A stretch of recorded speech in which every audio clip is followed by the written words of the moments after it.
sebenarnya Aswala ini memantik rasa penyesalan, rasa dendam, semua rasa negatif di manusia itu memanifestasi kehadiran si Aswala ini gitu.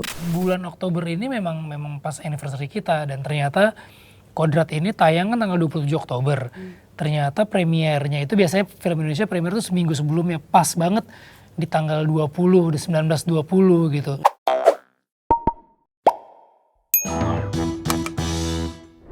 Nah kawan puan Sinepuan episode Kodrat kali ini tuh rada bedanya. Kita di sini mau bahas langsung fakta menarik dari film ini ke para pemainnya. Dan sekarang kita udah terhubung nih ya sama Kak Vino G. Bastian dan Kak Marsha Timothy sebagai pemeran utama dari film Kodrat. Halo Kak Vino dan Kak Marsha, thank you banget udah mau ngobrol-ngobrol bareng Sinepuan kali ini. Boleh langsung aja Kak perkenalan diri, dan di film Kodrat ini Kak Vino dan Kak Marsha berperan sebagai apa? Oke, halo, saya Vino G. Bastian. Di film Kodrat saya berperan sebagai Ustadz Kodrat. Saya Marsha Timothy, di film Kodrat berperan sebagai Yasmin. Nah Kak, film Kodrat sendiri kan ngomongin soal seorang ustadz yang melakukan praktek ruqyah. Nah di kehidupan nyatanya Kak Vino atau Kak Marsha sendiri itu pernah nggak sih pengalaman melakukan ruqyah atau diruqyah gitu di kehidupan nyata?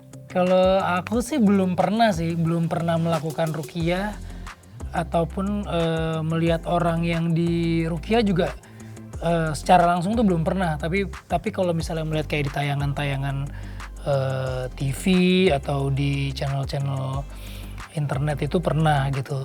Dan apa ya, kadang kita juga nggak tahu juga sebetulnya itu beneran ruqyah atau sebenarnya cuma untuk konten aja sih. Tapi setelah ketemu sama ustadz yang benar, ternyata memang ruqyah itu dan prosesnya itu memang benar sih, memang ada gitu. Iya sama, saya juga belum pernah melihat langsung atau berpengalaman langsung dengan itu, belum pernah. Kalau lihat di TV ya. Nah di film Kodrat ini kan ada aksi yang kayak ya sampai terbang gitu, ada juga teror horor, dan adegan apa di Kodrat yang paling menantang atau menyeramkan menurut Kak Vino dan Kak Marsha? Paling menantang itu sebetulnya ketika di film Kodrat ini pas bagian ruqyah sih memang ya, karena ada koreografi yang seru, terus melibatkan hal-hal teknis gitu seperti sling, terus ada macam-macam gitu. Buat saya sih seru gitu. Iya, kalau yang menantang banyak sih, kalau buat saya pribadi banyak ya, ada di beberapa adegan karena belum pernah juga gitu, di beberapa adegan juga belum pernah, jadi itu challenging. Yang serem sebenarnya sih nggak ada apa-apa ya, tapi emang dasarnya saya penakut, jadi ketika harus standby di tempat yang gelap itu saya biasanya selalu minta ditemenin, padahal sebenarnya nggak ada apa-apa, emang saya penakut aja. Nah, pertanyaan kali ini tuh buat Kak Vino, karena ini jadi debut film horornya Kak Vino ya. Gimana nih Kak rasanya for the first time membintangi film horor? Dan terus ada pengalaman berbeda nggak Kak saat membintangi film horor sama film-film genre lain gitu? Beda sih pasti iya, karena walaupun ini genrenya beda, sebenarnya kekuatan di Kodrat ini tetap di dramanya sih. Tapi karakter Ustadz yang saya mainkan ini juga saya belum pernah main di film-film yang lain sebelumnya. Tapi dengan dibalut dengan horor ini, buat saya jadi menarik karena apa ya? Semuanya tuh butuh effort yang lebih gitu. Saya harus latihan lagi membaca Al-Quran yang benar. Walaupun saya sebenarnya bisa, tapi nggak pintar gitu. Jadi tajwidnya dibenerin lagi. Terus lebih paham lagi tentang hal-hal yang berhubungan dengan gaib gitu kan, karena kita riset dulu sebelumnya sebetulnya ruqyah itu apa sih, mengeluarkan kekuatan sihir, kekuatan jahat dari diri manusia gitu. Terus beberapa teknis yang di film ini buat saya juga seru dan nggak pernah ada di film saya sebelumnya gitu. Secara production desainnya juga bagus banget, jadi apa ya, buat saya ini pengalaman baru, dan ketika ngelihat hasilnya, wah ternyata ini di atas ekspektasi saya gitu, apalagi setelah diedit, setelah ada visual effect, sound effect, itu tuh jadi keren banget. Oke, setelah lama nih nggak beradu acting di layar lebar ataupun di sebuah proyek bareng-bareng, gimana rasanya syuting bareng lagi Kak Vino dan Kak Marsha? Kalau main film bareng, sebenarnya beberapa kali sempat main film bareng, tapi dengan porsi dan karakter yang sama-sama kuat nih baru ini lagi gitu.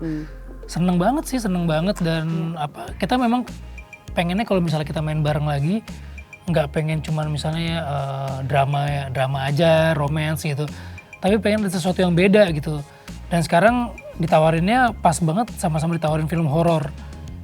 Tapi pengennya juga film horor yang nggak sama kayak film horor yang kebanyakan sih, pengen ada sesuatu yang beda lagi, terutama di karakter kita masing-masing. Dan alhamdulillah dapat rezekinya bareng. Kan soalnya kita nggak bisa juga minta ke produser saudara, kita main berdua doang, nggak kayak gitu. Tapi emang ternyata ditawarinnya sama dan filmnya bagus, kenapa enggak? Dan terus waktu press con Kak Vino sempat mention kalau rilisnya Kodrat ini tuh ada berbarengan sama anniversary kalian yang ke-10. Gimana perasaannya merayakan anniversary bersamaan dengan rilisnya film Kodrat? Seneng banget ya, karena apalagi ini kan bukan kita yang... Iya, jadi ini bukan kita yang ngeset tanggal itu, rilisnya tanggal segitu, karena kan semuanya berhubungan dengan berbagai pihak gitu. Bulan Oktober memang pas anniversary kita, dan ternyata Kodrat ini tayang kan tanggal 27 Oktober. Ternyata premiernya itu biasanya film Indonesia premier itu seminggu sebelumnya, pas banget di tanggal 19-20 gitu.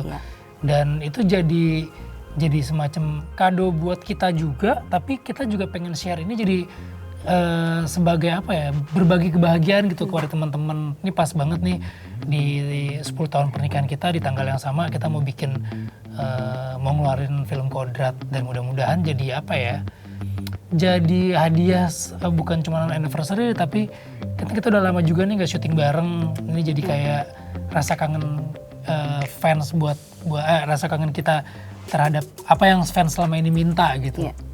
Oke, pertanyaan terakhir, apa sih yang bikin film Kodrat ini berbeda dengan film horor-horor yang lain ya? Apa? Ada dia. Iya sih, film horor sebelumnya yang tayang nggak ada nama saya gitu. Karena ini baru pertama kali syuting horor. Yang bikin beda biasanya kalau misalnya di sebuah film horor, karakter Ustadz tuh biasanya jadi karakter pelengkap gitu. Misalnya ada suatu kejadian, rumah berhantu atau datanglah seorang ustadz yang menolong gitu kan. Entah ustadznya itu menang atau enggak ustadznya itu malah mati gitu atau kalah. Nah kalau di sini di Kodrat ini memang menceritakan perjalanan seorang ustadz ruqyah gitu. Seorang ustadz, dan terutama ustadz ruqyah gitu, lebih spesifik lagi tentang gimana seorang ustadz ini meyakini bahwa apakah sudah pantas gitu dia menjadi seorang ustadz gitu. Apakah memang dia harus kembali lagi belajar lagi, karena sekarang banyak banget orang-orang yang melabeli dirinya ustadz padahal sebenarnya ya mungkin ilmunya belum sampai situ atau enggak memanfaatkan untuk hal-hal lain gitu. Nah di sini menjadi menjadi satu kayak gambaran baru lah di tema horor Indonesia. Oke kawan puan, seru banget nih ya kita ngobrol-ngobrolnya bareng Kak Vino sama Kak Marsha. Thank you banget ya Kak udah mau main ke Sinepuan. Dan mungkin untuk closing statement Kak Vino, Kak Marsha ada yang mau disampaikan buat kawan puan nih yang belum nonton atau masih ragu atau masih penasaran untuk nonton film Kodrat gitu. Jangan lupa saksikan film Kodrat yang mulai tayang di bioskop tanggal 27 Oktober 2022 di seluruh bioskop Indonesia. Nah kawan puan, setelah nonton film Kodrat aku mau kasih skor untuk film Kodrat 8,5/10. Menurut aku ini film horor yang fresh banget dan oke banget dan recommended banget buat kawan puan nonton. Aman juga ditonton bareng keluarga walaupun emang nggak dikasih nafas ya, deg-degan banget waktu nonton, tapi seru banget kalau ditonton bareng-bareng. Oke kawan puan, segitu dulu buat episode Sinepuan kali ini. Jangan lupa di like, subscribe, dan juga komen tuh nextnya nih kita harus bahas film atau series apa. Oke, sampai jumpa di next episode. Bye-bye.